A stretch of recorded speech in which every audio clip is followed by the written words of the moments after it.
17 janvier, Genèse 42, Genèse 43, Genèse 44.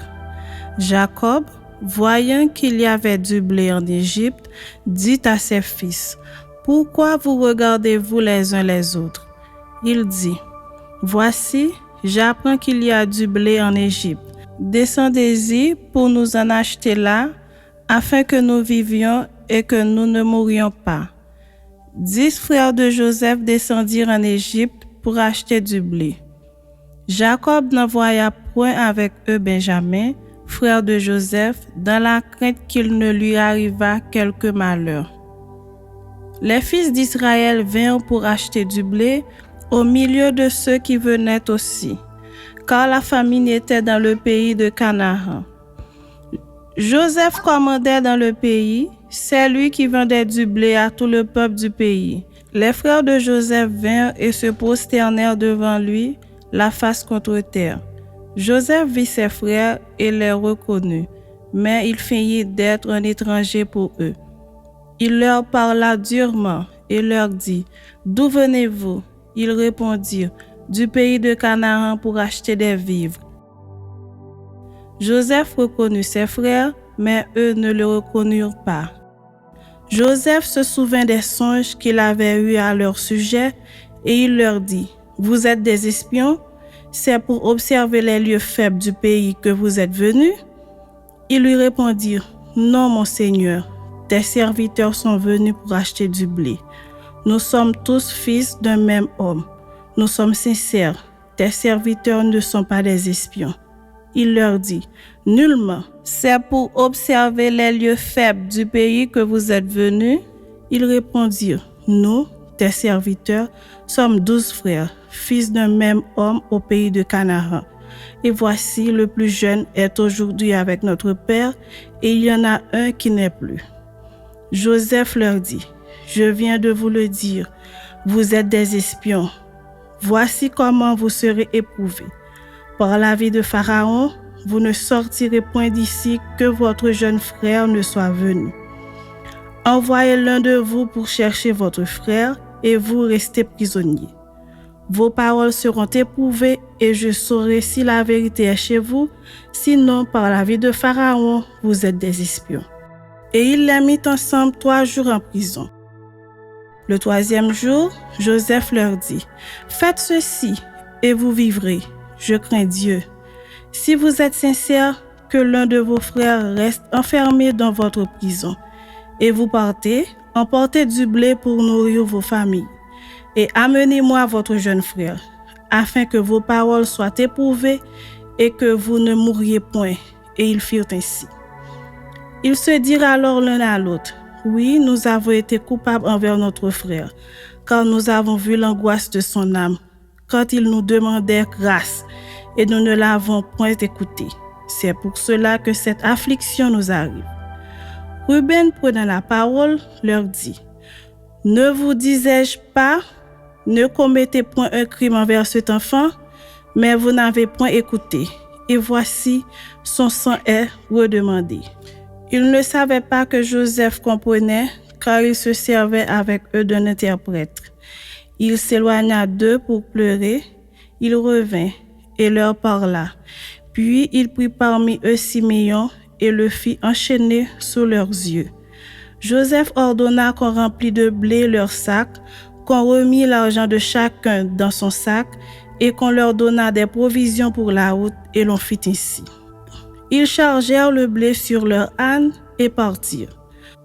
L'un d'eux ouvrit son sac pour donner du fourrage à son âne, dans le lieu où ils passèrent la nuit, et il vit l'argent qui était à l'entrée du sac. Il dit à ses frères, « Mon argent a été rendu, et le voici dans mon sac. » Alors leur cœur fut en défaillance, et ils se dirent l'un à l'autre en tremblant, « Qu'est-ce que Dieu nous a fait? » Ils revinrent auprès de Jacob leur père, dans le pays de Canaan, et ils lui racontèrent tout ce qui leur était arrivé. Ils dirent, « L'homme qui est le seigneur du pays nous a parlé durement, et il nous a pris pour des espions. Nous lui avons dit, nous sommes sincères, nous ne sommes pas des espions. Nous sommes 12 frères, fils de notre père. L'un n'est plus, et le plus jeune est aujourd'hui avec notre père au pays de Canaan. Et l'homme qui est le seigneur du pays nous a dit, voici comment je saurai si vous êtes sincères. Laissez auprès de moi l'un de vos frères, prenez de quoi nourrir vos familles, partez et amenez-moi votre jeune frère. Je saurai ainsi que vous n'êtes pas des espions, que vous êtes sincères. Je vous rendrai votre frère et vous pourrez librement parcourir le pays. Lorsqu'ils vidèrent leur sac, voici le paquet d'argent de chacun était dans son sac. Ils virent, eux et leur père, leur paquet d'argent et ils eurent peur. Jacob, leur père, leur dit, « Vous me privez de mes enfants, Joseph n'est plus, Siméon n'est plus, et vous prendriez Benjamin. C'est sur moi que tout cela retombe. » Ruben dit à son père, « Tu feras mourir mes deux fils si je ne te ramène pas Benjamin. Remets-le entre mes mains et je te le ramènerai. » Jacob dit, « Mon fils ne descendra point avec vous, car son frère est mort et il reste seul. S'il lui arrivait un malheur dans le voyage que vous allez faire, vous feriez descendre mes cheveux blancs avec douleur dans le séjour des morts. » Chapitre 43.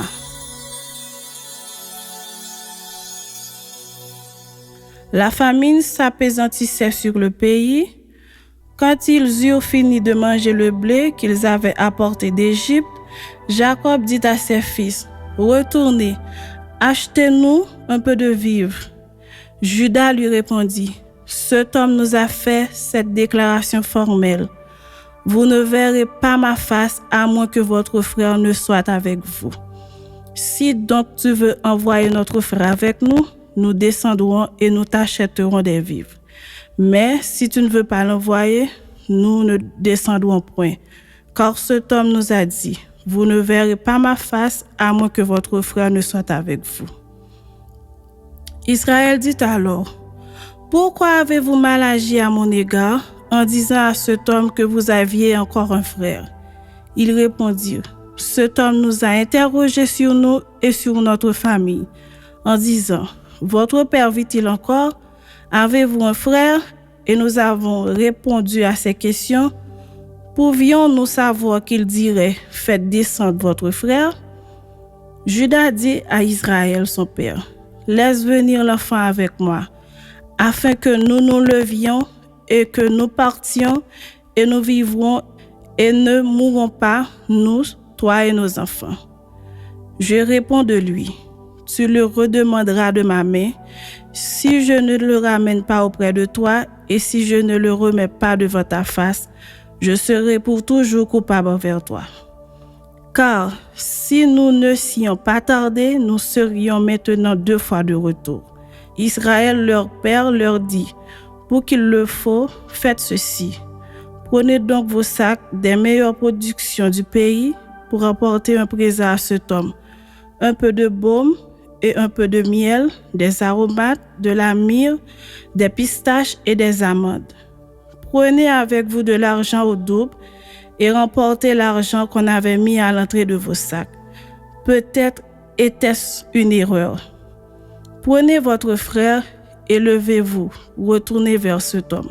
Que le Dieu Tout-Puissant vous fasse trouver grâce devant cet homme et qu'il laisse revenir avec vous votre autre frère et Benjamin. Et moi, si je dois être privé de mes enfants, que j'en sois privé. » Ils prirent le présent, ils prirent avec eux de l'argent au double, ainsi que Benjamin. Ils se levèrent, descendirent en Égypte et se présentèrent devant Joseph. Dès que Joseph vit avec eux Benjamin, il dit à son intendant, « Fais entrer ces gens dans la maison, tue et apprête, car ces gens mangeront avec moi à midi. » Cet homme fit ce que Joseph avait ordonné et il conduisit ces gens dans la maison de Joseph. Ils eurent peur lorsqu'ils furent conduits à la maison de Joseph. Et ils dirent, « C'est à cause de l'argent remis l'autre fois dans nos sacs qu'on nous emmène. C'est pour se jeter sur nous, se précipiter sur nous.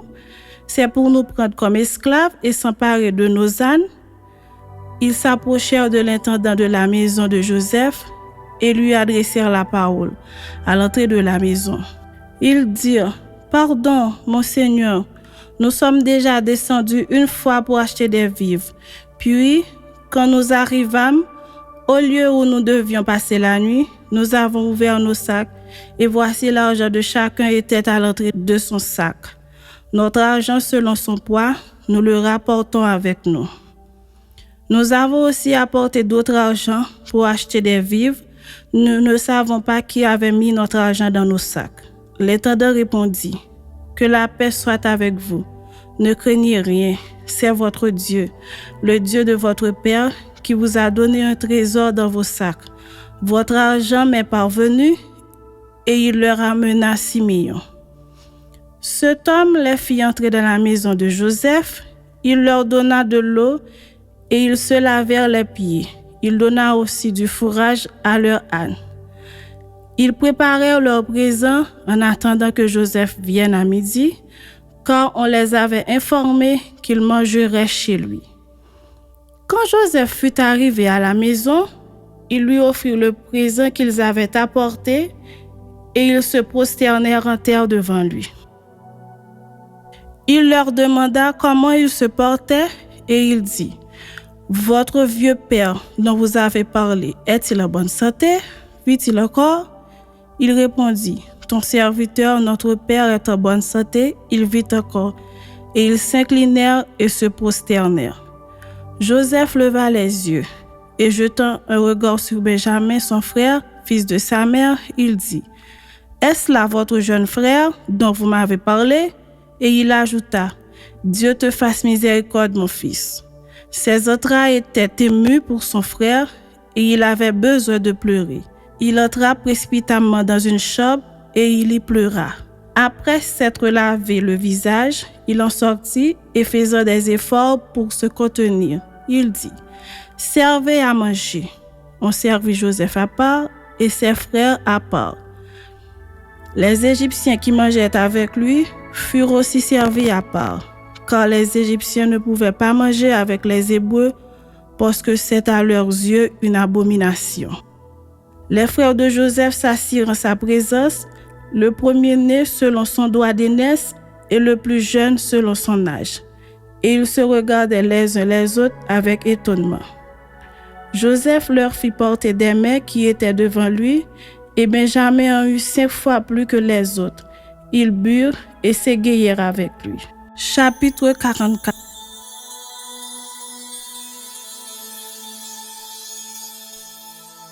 Joseph donna cet ordre à l'intendant de sa maison, « Remplis de vivres les sacs de ces gens, autant qu'ils en pourront porter, et mets l'argent de chacun à l'entrée de son sac. Tu mettras aussi ma coupe, la coupe d'argent, à l'entrée du sac du plus jeune, avec l'argent de son blé. » L'intendant fit ce que Joseph lui avait ordonné. Le matin, dès qu'il fit jour, on renvoya ces gens avec leurs ânes. Il était sorti de la ville et il n'en était guère éloigné. Lorsque Joseph dit à son intendant, « Lève-toi, poursuis ces gens, et quand tu les auras atteints, tu leur diras, « Pourquoi avez-vous rendu le mal pour le bien? N'avez-vous pas la coupe dans laquelle boit mon Seigneur, et dont il se sert pour deviner? Vous avez mal fait d'agir ainsi. » L'intendant les atteignit et leur dit ces mêmes paroles. Ils lui répondirent, « Pourquoi mon Seigneur parle-t-il de la sorte? Dieu préserve tes serviteurs d'avoir commis une telle action. Voici, nous t'avons rapporté du pays de Canaan l'argent que nous avons trouvé à l'entrée de nos sacs. Comment aurions-nous dérobé de l'argent ou de l'or dans la maison de ton Seigneur? Que celui de tes serviteurs, sur qui se trouvera la coupe, meure, et que nous soyons nous-mêmes esclaves de mon Seigneur. » Il dit, « Qu'il en soit donc selon vos paroles. Celui sur qui se trouvera la coupe sera mon esclave, et vous, vous serez innocents. » Aussitôt, chacun descendit son sac à terre, et chacun ouvrit son sac. L'intendant les fouilla, commençant par le plus âgé et finissant par le plus jeune. Et la coupe fut trouvée dans le sac de Benjamin. Ils déchirèrent leurs vêtements, Chacun rechargea son âne et ils retournèrent à la ville. Judas et ses frères arrivèrent à la maison de Joseph où il était encore et ils se prosternèrent en terre devant lui. Joseph leur dit: « Quelle action avez-vous faite? Ne savez-vous pas qu'un homme comme moi a le pouvoir de deviner? » Judas répondit: « Que dirons-nous à mon Seigneur? Comment parlerons-nous? Comment nous justifierons-nous? Dieu a trouvé l'iniquité de tes serviteurs. Nous voici esclaves de mon Seigneur, nous et celui qui s'est trouvé la coupe. » Et Joseph dit: « Dieu me garde de faire cela. L'homme sur qui la coupe a été trouvée sera mon esclave. Mais vous, remontez en paix vers votre père. » Alors Judas s'approcha de Joseph et dit: « De grâce, mon Seigneur, que ton serviteur puisse faire entendre une parole à mon Seigneur, et que sa colère ne s'enflamme point contre ton serviteur, car tu es comme Pharaon. Mon Seigneur a interrogé ses serviteurs en disant: Avez-vous un père ou un frère? Nous avons répondu: Nous avons un vieux père et un jeune frère, enfant de sa vieillesse. Cet enfant avait un frère qui est mort et qui était de la même mère. Il reste seul et son père l'aime. Tu as dit à tes serviteurs: Faites-le descendre vers moi et que je le voie de mes propres yeux. Nous avons répondu à mon Seigneur: L'enfant ne peut pas quitter son père. S'il le quitte, son père mourra. Tu as dit à tes serviteurs: Si votre jeune frère ne descend pas avec vous, vous ne reverrez pas ma face. Lorsque nous sommes remontés auprès de ton serviteur, mon père, nous lui avons rapporté les paroles de mon Seigneur. Notre père a dit: Retournez, achetez-nous un peu de vivres. Nous avons répondu: Nous ne pouvons pas descendre, mais si notre jeune frère est avec nous, nous descendrons. Car nous ne pouvons pas voir la face de cet homme, à moins que notre jeune frère ne soit avec nous. Ton serviteur, notre père, nous a dit: Vous savez que ma femme m'a enfanté 2 fils. L'un étant sorti de chez moi, je pense qu'il a été sans doute déchiré, car je ne l'ai pas revu jusqu'à présent. Si vous me prenez encore celui-ci, et qu'il lui arrive un malheur, vous ferez descendre mes cheveux blancs avec douleur dans le séjour des morts. Maintenant, si je retourne auprès de ton serviteur, mon père, sans avoir avec nous l'enfant à l'âme duquel son âme est attachée, il mourra en voyant que l'enfant n'y est pas. Et tes serviteurs feront descendre avec douleur dans le séjour des morts les cheveux blancs de ton serviteur, notre père. » Car ton serviteur a répondu pour l'enfant en disant à mon père: Si je ne le ramène pas auprès de toi, je serai pour toi coupable envers mon père. Permets donc, je te prie, à ton serviteur de rester à la place de l'enfant, comme esclave de mon Seigneur, et que l'enfant remonte avec ses frères.